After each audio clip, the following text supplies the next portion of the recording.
চিটলি বিধানসভাত কোনে পাব আলোচনা হ'ব।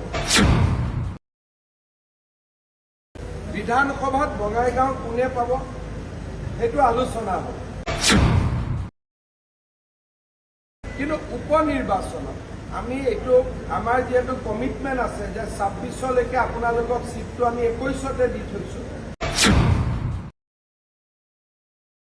26ৰ কাৰণে আমি চিডলি UPPLক দিয়া নাই। 26ৰ কাৰণে আমি বঙাইগাঁও AGPক দিয়া নাই।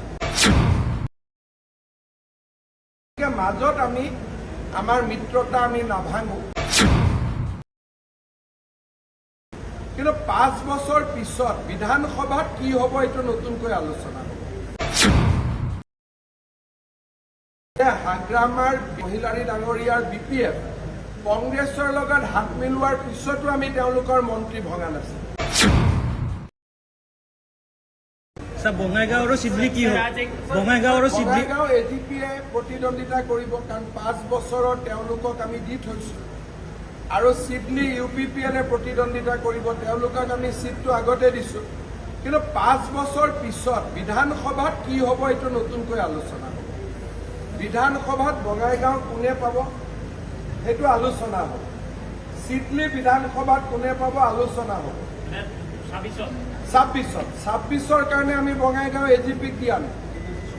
26ৰ কাৰণে আমি চিডলি UPPLক দিয়া নাই।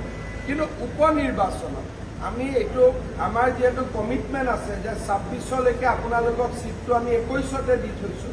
গতিকে মাজত আমি আমাৰ মিত্ৰতা আমি নাভাঙো।